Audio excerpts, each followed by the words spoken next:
Okay, good morning. Why are there 6 people outside who say they're waiting to meet with me? So, you know how you love me because you haven't had a single meeting with anyone since I became your assistant? That's because every time someone calls and requests a meeting with you, I always schedule it for March 31st.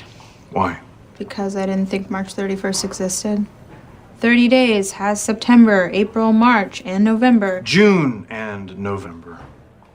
Today is March 31st. I know. So then how many meetings do I have today?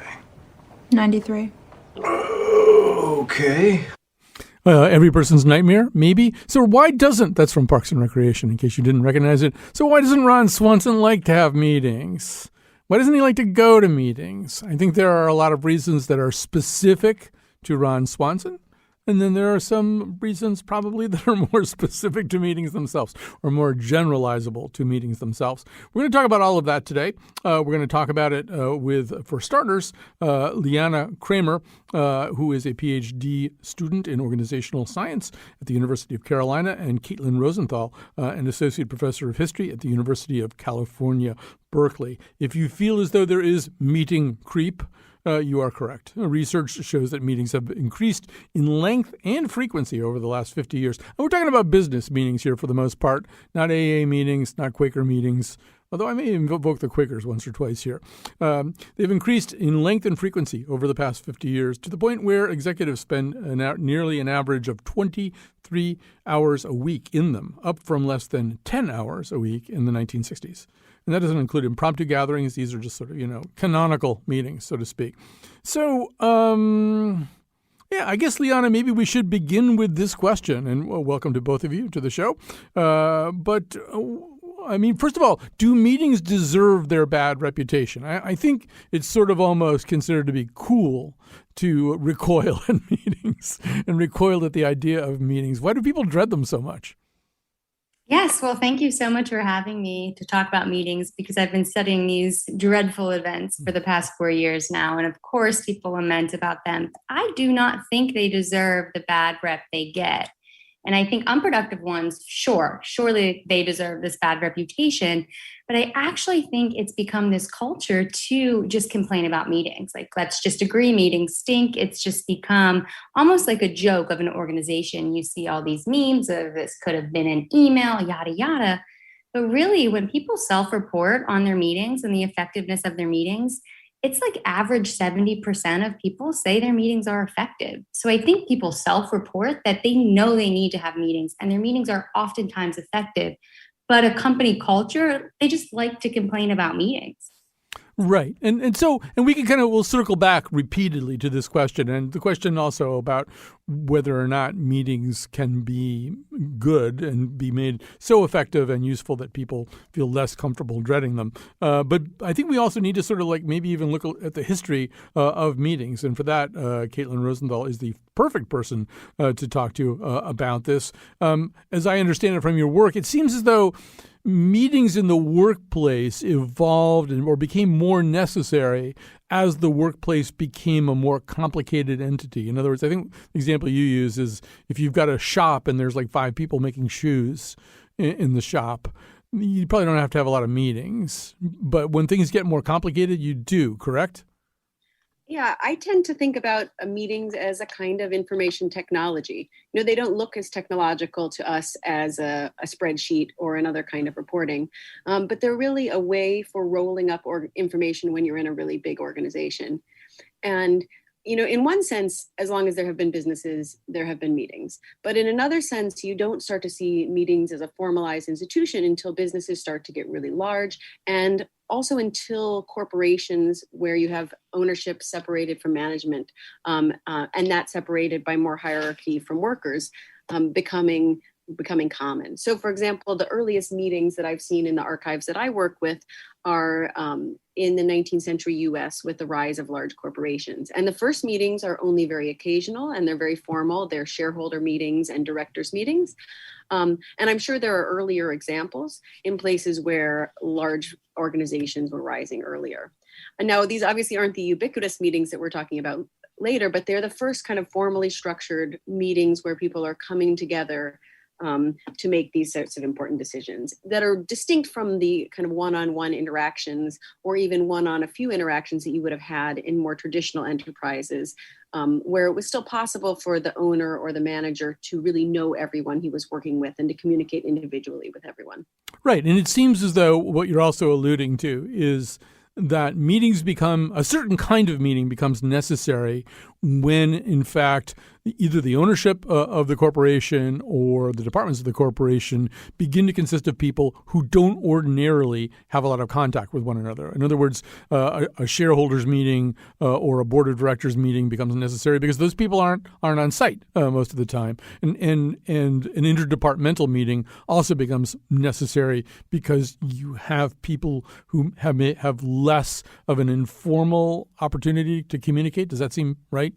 Yeah, exactly. I mean, historians sometimes talk about the shift from workshops to factories when they're talking about labor history. And in a workshop, the owner of the workshop knows every individual worker. In a factory, the owner certainly doesn't, but he still needs to know about those workers. And meetings are part of a structure that allows you to have a detailed information, but then also allows that information to maintain a personal kind of human aspect. So, Liana, it seems as though also within the framework we're talking about, there are the kinds of meetings that Caitlin is talking about right now. There are also meetings. I mean, we have one for this show every week where it's not as though we don't know each other.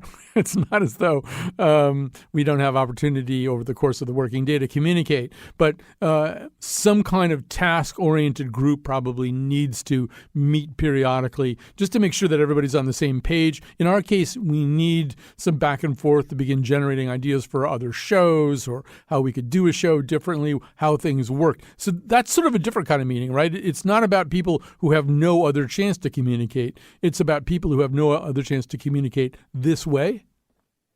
Correct. And those are more update, information sharing, idea generating meetings, which also have a place as well, because if you didn't have them, then somebody would be in charge of making all the decisions of what you're doing for your upcoming show. How else would you communicate besides 40 emails long, these excessive email chains? So those meetings are definitely necessary. Even though you guys have frequent interactions, these standing meetings have a place as well. The problem becomes when these standing meetings become redundant and maybe one week you don't need to meet and the agenda becomes stale and it just seems like a redundant placeholder on your calendar. I think that's when meetings also get a bad reputation, is when they're redundant or unnecessary.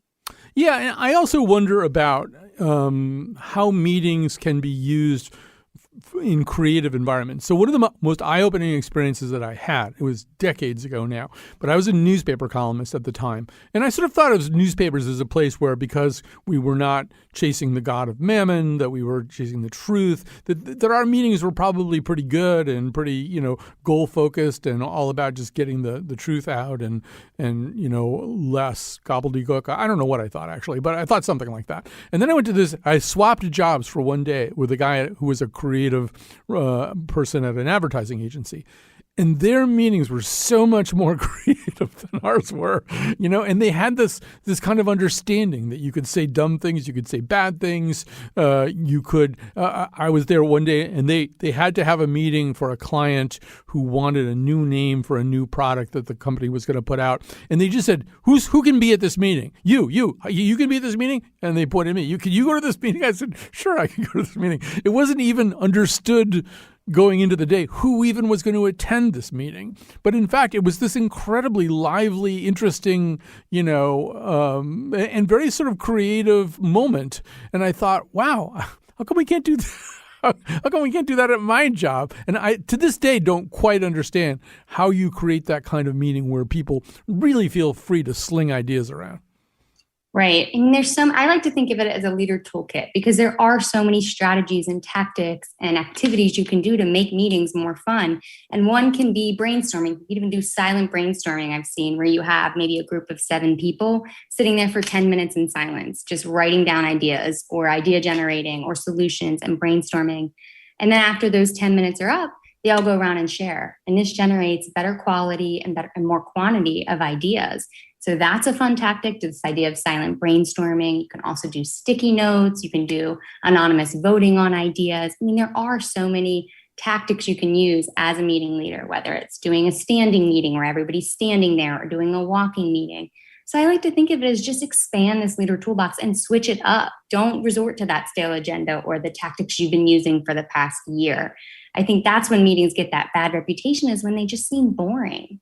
Right. Quakers, by the way, do have kind of a general principle that to bring neither a determination to speak nor a determination to remain silent into any meetings. The Quaker meetings, there's no real plan. People go in and they sit down and, they could be silent nobody could talk for a really long time. And then if somebody has something to say, they'll say it.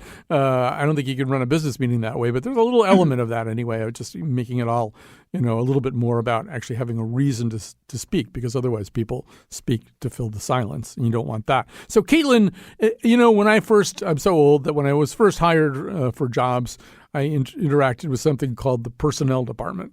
No, I don't think there are any personnel departments anymore. They're all called human resources or something like that. And what role do they play? What role does the entrance of human resources into the workplace play in the just general tone and purpose of meetings?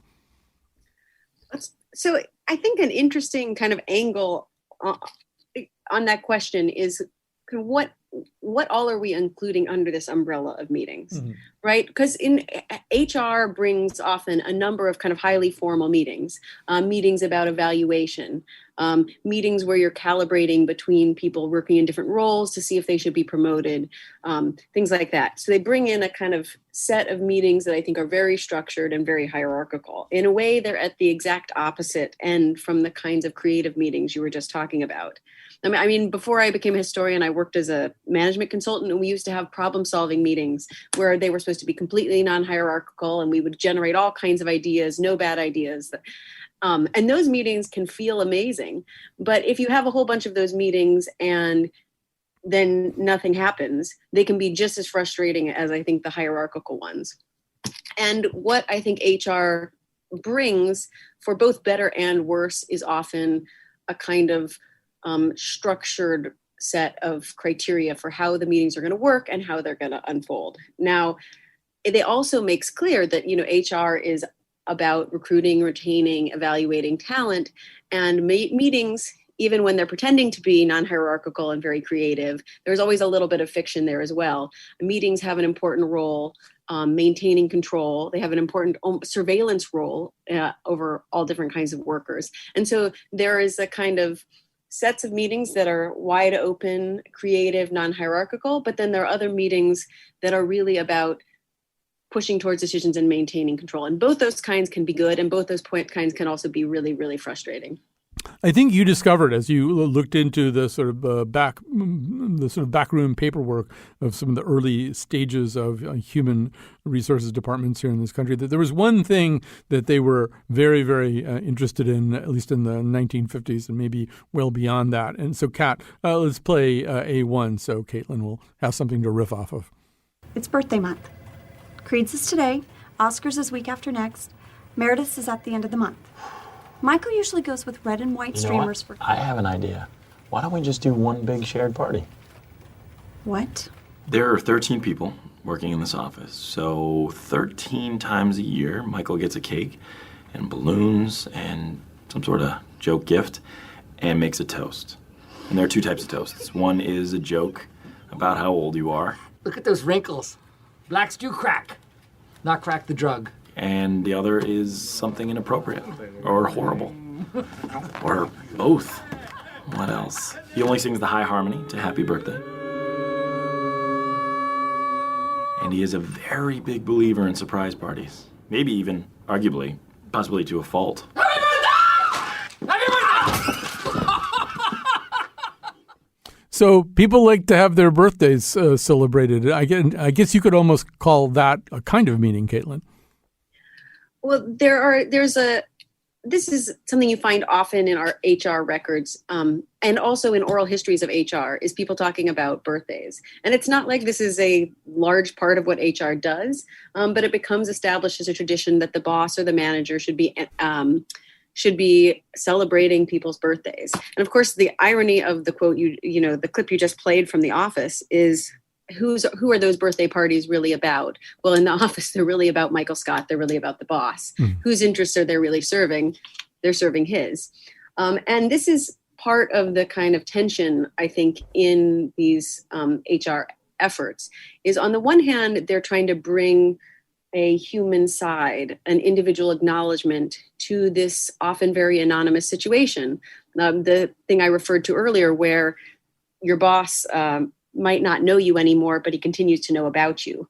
And celebrating your birthday is one way to bring this kind of feeling of personal connection to that otherwise fairly transactional hierarchical relationship. But of course, this kind of, as this mocking clip you played shows, often these kinds of things can be fairly transparent.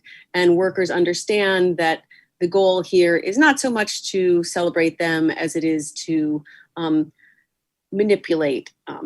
But of course, on the other side, we do like to be acknowledged. We spend lots of hours every week in our workplace, and feeling like that workplace is paying attention to us individually is incredibly important and can matter for workplace satisfaction. So there's this kind of tension, I think, at the heart of HR, where it's trying to make the impersonal personal.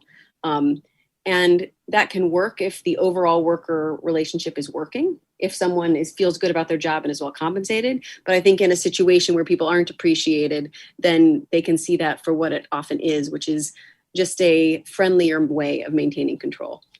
It seems to me, I'm going to have you maybe both comment on this, but Liana, I'll start with you. It seems to me that one of the traps of meetings, I mean, every company, every workplace, everywhere that you're ever going to work, there's some kind of latent mythology about the company. And it's usually, something like, we're a really good company. We do a really good job here. We're great. Unless there's some obvious sign that you're in some kind of deteriorating orbit. That's sort of, the message. And it seems to me one of the difficulties about having an effective meeting is, do the people at the meeting feel free to in any way violate that mythology? Is it possible to safely say, I actually don't think we're doing a very good job about X. I think we're really actually not even fulfilling our promise on Y. And Liana, that's something that's hard to do and feel, I think, safe at a fairly good-sized business meeting. Yes, no, exactly. And that kind of gets at psychological safety and employee voice. So as a leader and, as an organization, do you have a culture that values dissent and encourages dissent and alternate perspectives and have a psychological safe organization? So it does come back to company culture, because you do want dissent. You don't want to fall victim to groupthink and just agreeing with the leader or the majority group. So I do think there's a meeting culture, and the meeting culture at the organization should encourage diverse perspective and seek out diverse perspectives.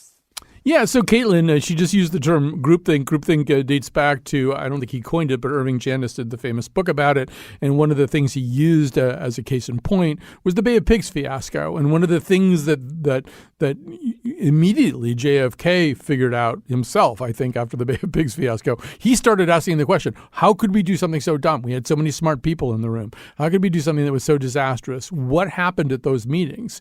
Because it was clear that there was a problem at those meetings. And one of the things that was identified that Janis then in his work doubled down on is this idea of you have to have at least one person who feels safe being a devil's advocate. You have to have one person who's designated to say, well, what if everything that everybody else is nodding about at the table right now isn't in fact correct? Now, my understanding about JFK is that he made it Bobby, and the implicit part of that is he can't fire Bobby. Bobby's his brother. Bobby's, at least you could fire him as attorney general, but not as his brother. It's so unsafe to be the devil's advocate. The only person that JFK thought he could have do it would be somebody that, already had an existing blood tie to him. Because I think it's easy, I'm babbling here, but it's easy to say something like, we're going to encourage dissent. It's maybe harder to trust that promise. I think that that's exactly right. On the one hand, I think Liana is exactly right that culture is super important. And if you have a culture where people can see other people disagreeing and not suffering the consequences, then you can have really push that forward. On the other hand, I think there's this underlying question. Do people feel safe? Well, what are they safe? Are they secure in their role? Do they have, if there's something inappropriate happens, do they have secure reporting possibilities? Do they have someone they can go to that's not their boss? Do they have protections? Are they being well compensated? So there's this kind of question, like underneath this culture of feeling safe, is someone actually secure in their role? And I think that's the kind of thing you're pointing to, which is, when you have a hierarchy, a president in the case you're discussing, or a boss or a CEO, it's not enough to just say you're going to have a culture of feeling safe. And it's often not even enough to demonstrate that over and over again.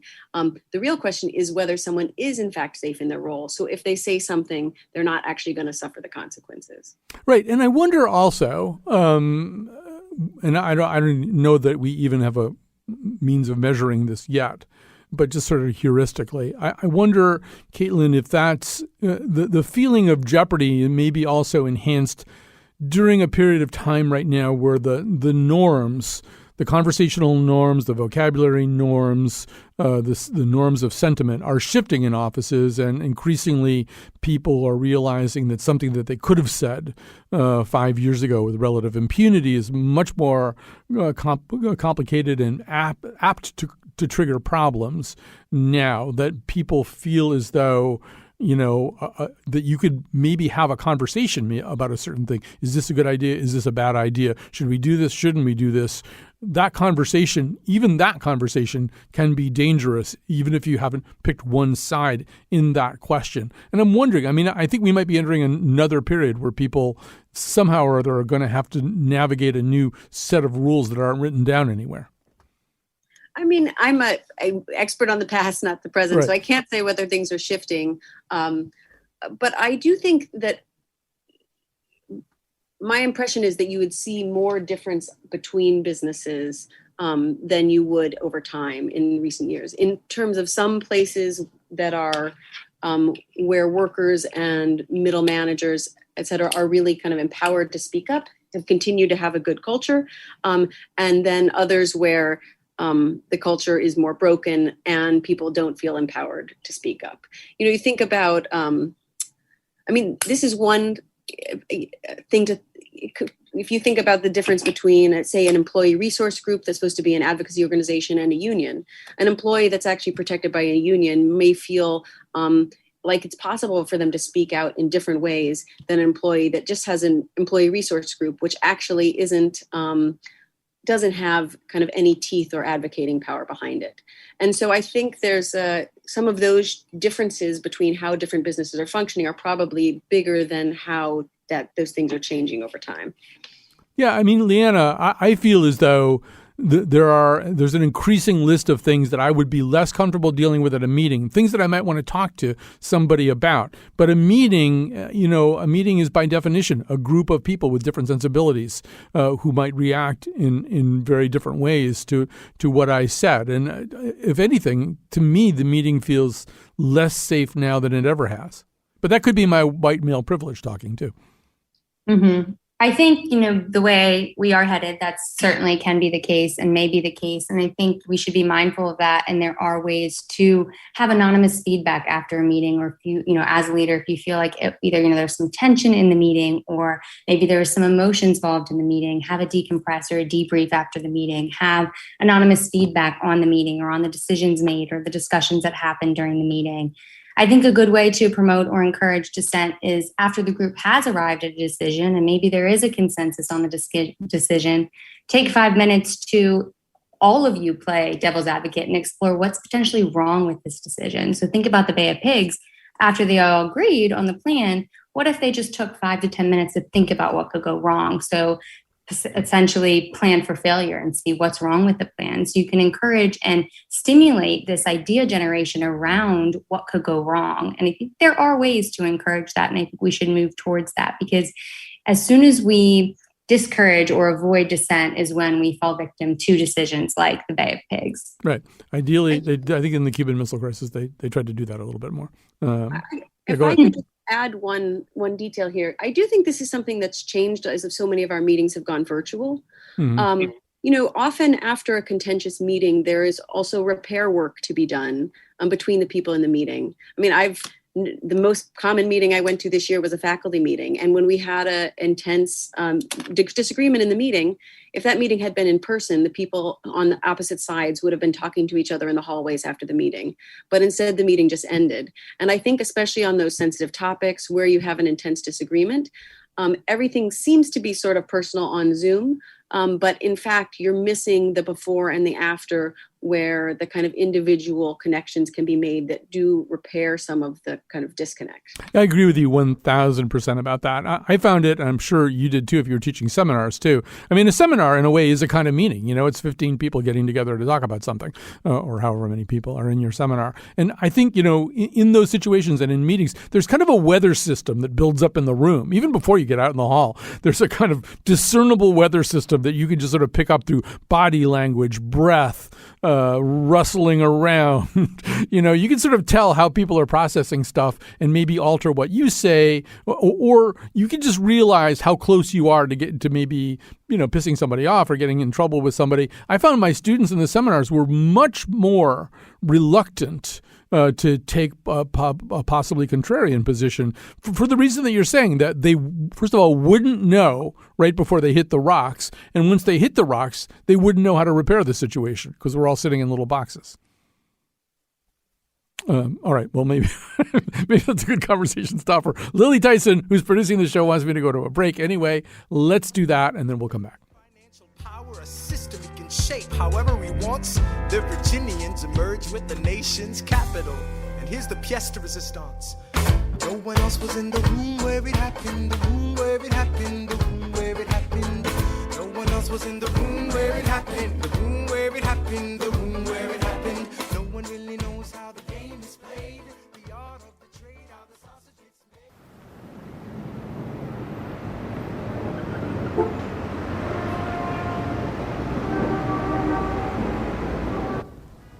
Don Bassini, I want to thank you for helping me organize this meeting here today.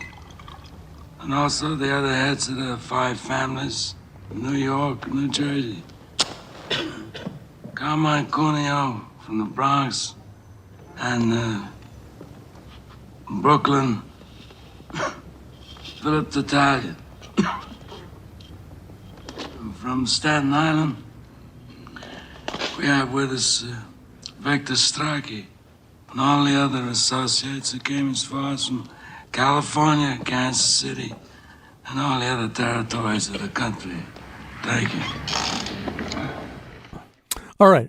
I hope I don't need to tell people what that clip is from. We're doing a show today about meetings, and we're doing it right now with Liana Kreamer, who is a PhD student in organizational science at the University of California, University of North Carolina. I don't know what's wrong with my brain today. Caitlin Rosenthal is an associate professor of history at the University of California, Berkeley.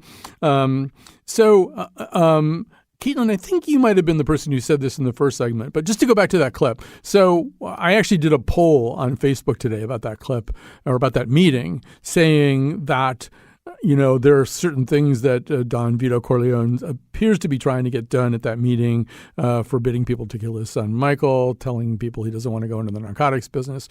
But I actually think what he's doing there at that meeting, like 90% of what he's doing in even calling that meeting, is he wants to look at everybody and assess them. He wants to sort of get a sense of the room. He wants to read the room and the table and the people around the table. And Caitlin, I think you said something to that effect, that one reason people call meetings is they want to see all those people just to kind of take their temperatures.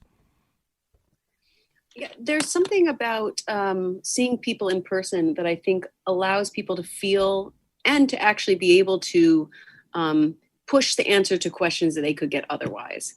So, I mean, one of the things that I mentioned at the beginning of the segment was, you know, as businesses get bigger, you start to need more of these formal meetings.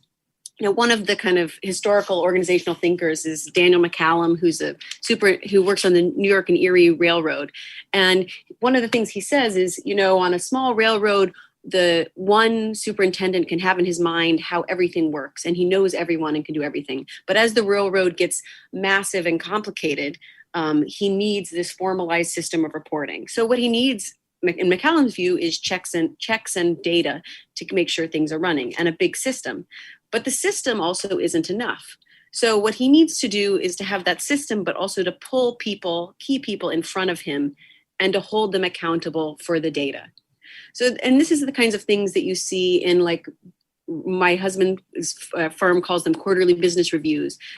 Everyone coming into the room, and they've already shared the data, they've already shared the information, but the information isn't enough. And he needs them there in person to push and question, which is partly about moving things forward and problem solving, but it's also about getting a sense of people individually, where they are, and in a sense, providing a kind of surveillance so you can figure out how much you should trust the information you're getting through your more formal channels. Perfectly expressed. So, Liana, I think that we know that during COVID, once people figure out how to use a technology and they figure out that it's easy, they use it a lot.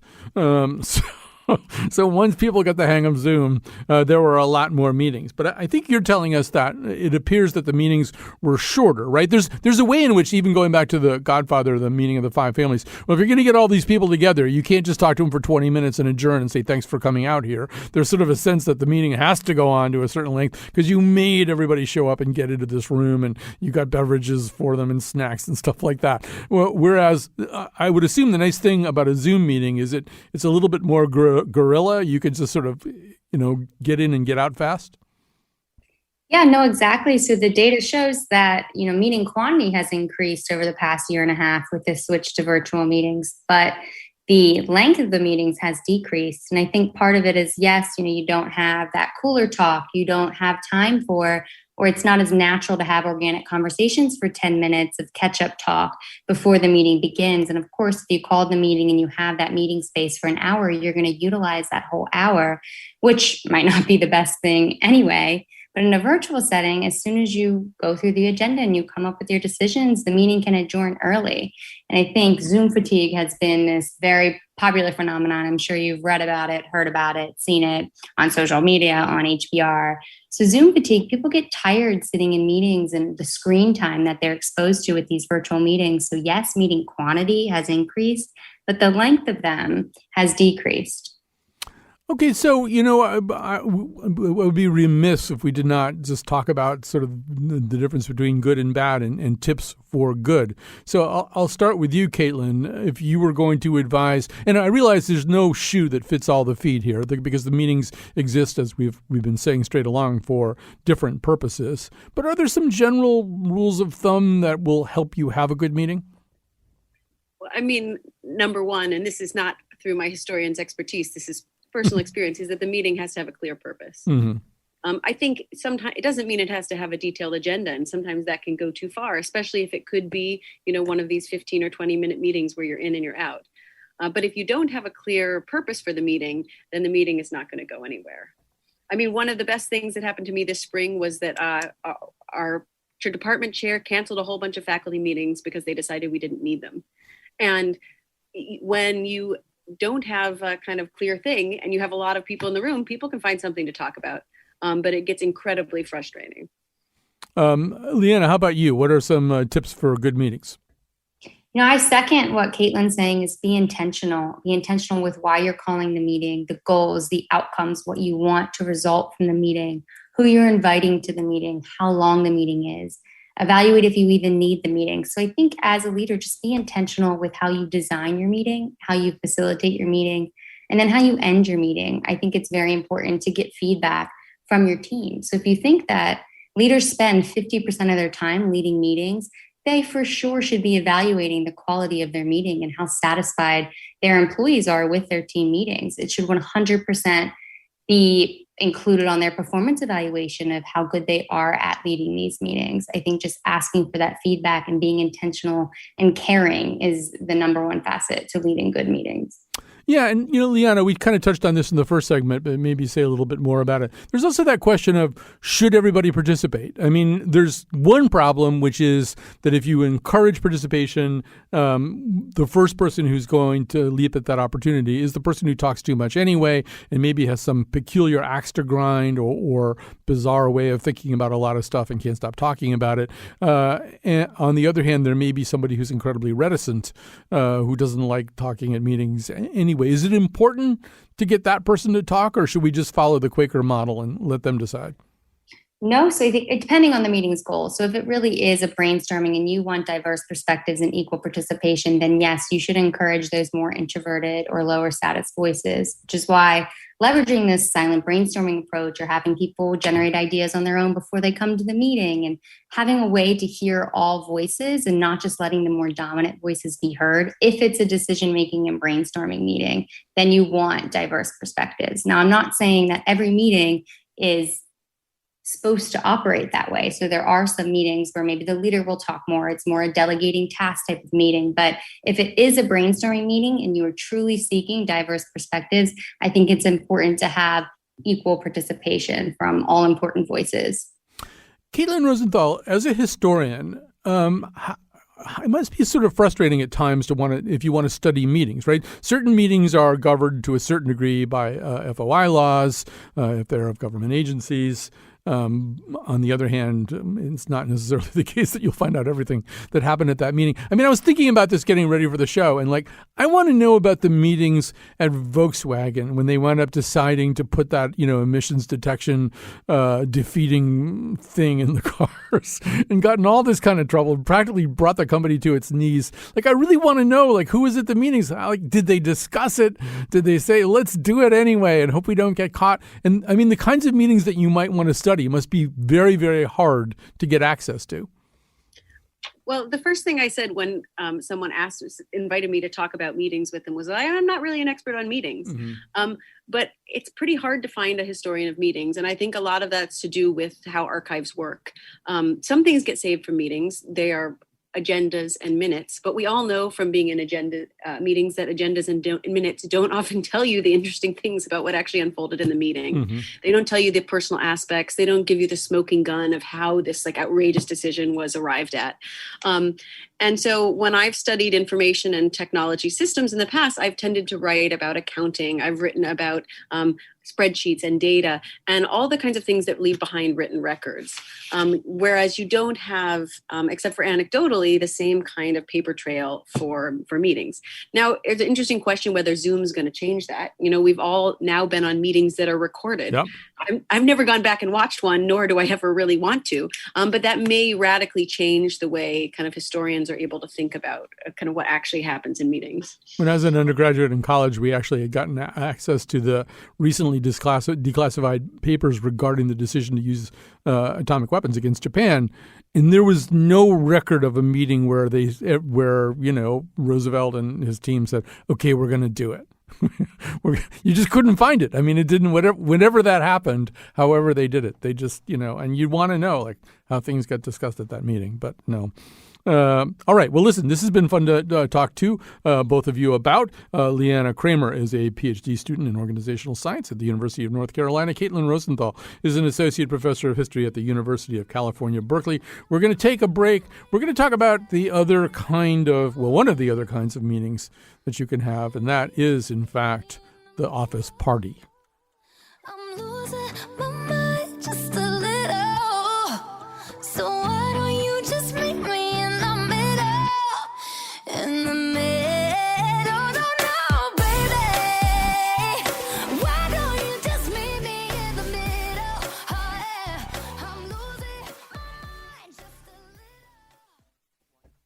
All right. First of all, I have to thank people that I meet with once a week. Kat Pastor is the technical producer. She's sitting on the other side of the glass from me right now. Lily Tyson, celebrity producer Lily Tyson, is the producer of this particular episode.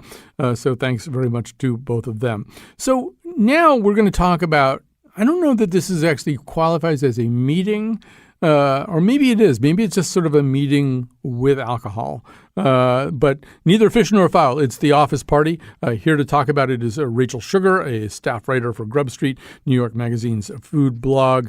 Before we bring Rachel into the conversation, let's turn once again to the American version of the series The Office to remind everybody the amount of angst that goes into planning office parties.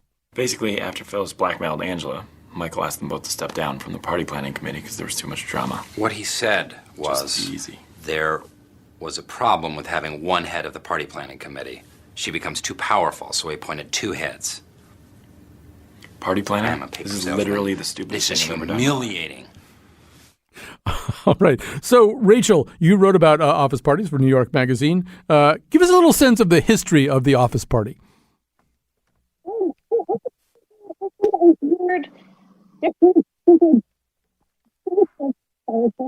The history of the office party. But it seems like one way to look at it is to start with the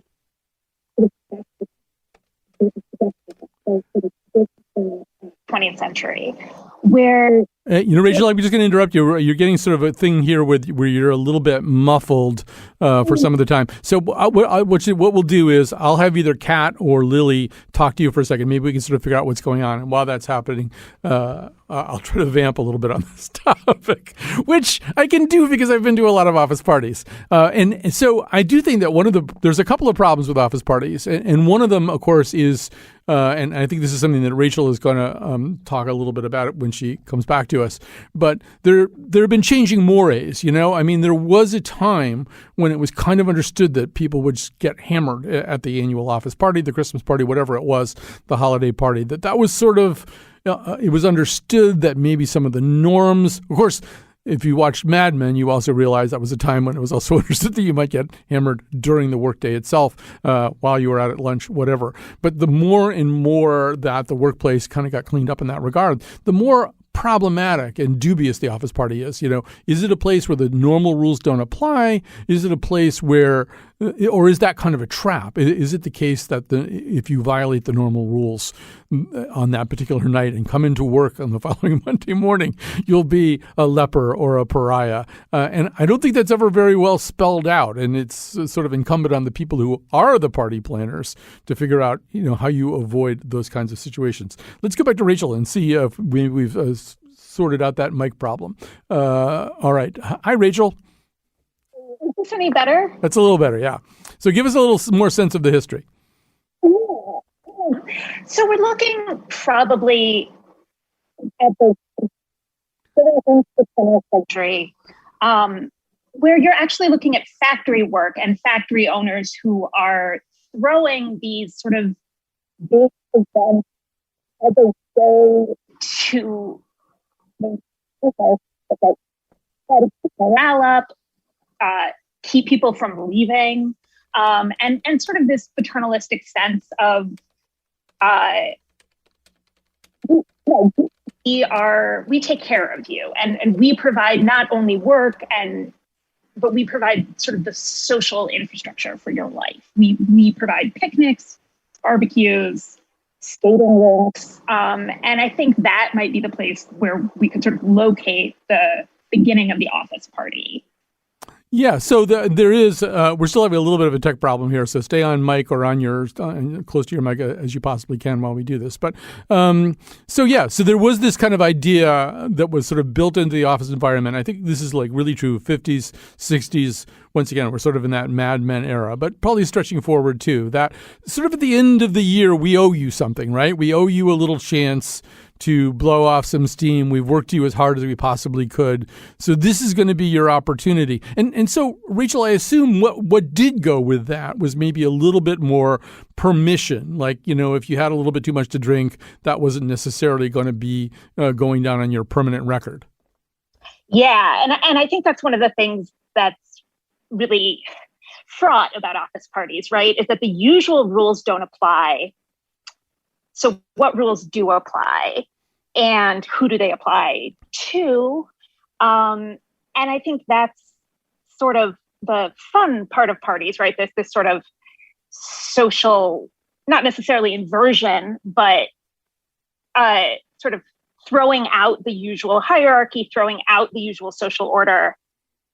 At the same time, that, can open a whole lot of problems around exploitation and harassment. And even short of that, there's the fact that then we go back to the order and everybody still sort of remembers what happened. So it's permissive, but how permissive? Right. One of the things you say in your piece, you quote Helen Gurley Brown, which I'm glad to see you do because I used to write for Cosmopolitan.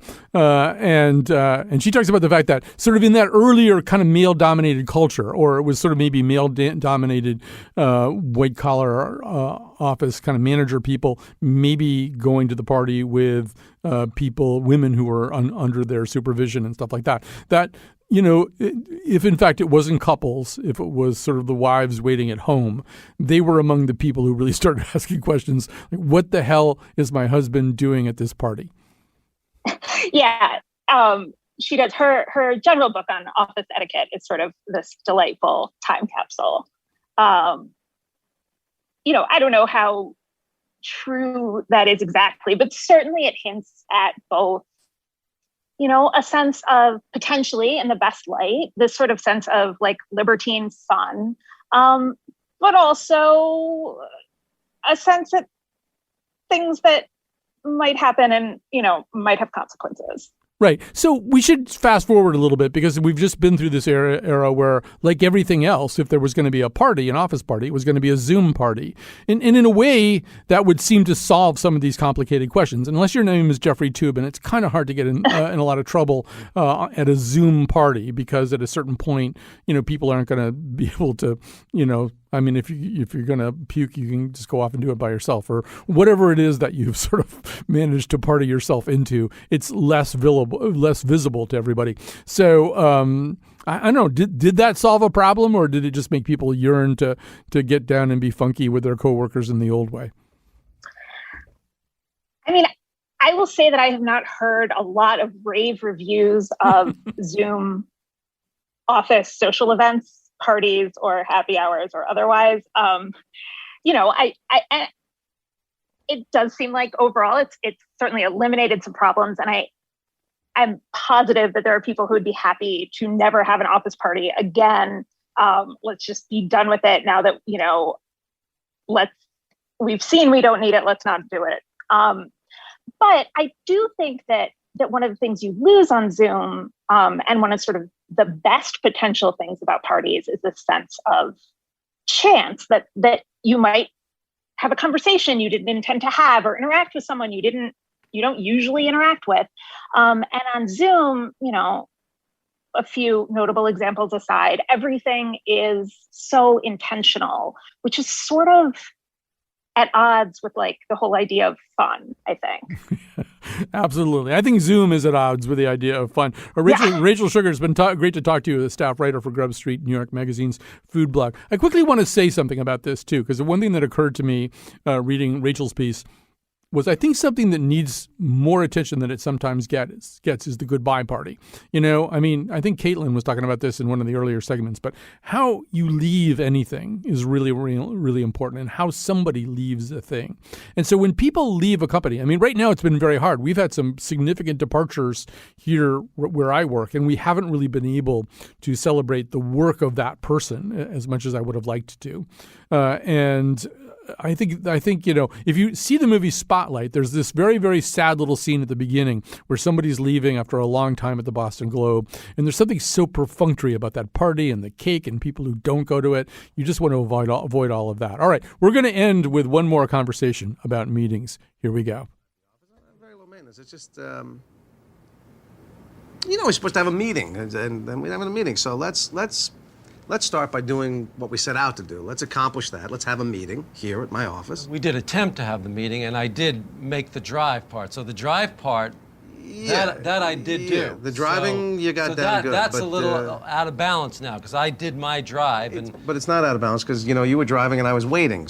But the important thing is we didn't Well, the waiting, meet. there's a lot to do while you're waiting. There's nothing to do while you're driving. Tomorrow, if you want to drive to my office, I'll be happy. You can keep me waiting for as long as you want. I know, but we made a plan. I understand, We set a plan. We said, we'll meet at my office. Right. And we'll have a meeting.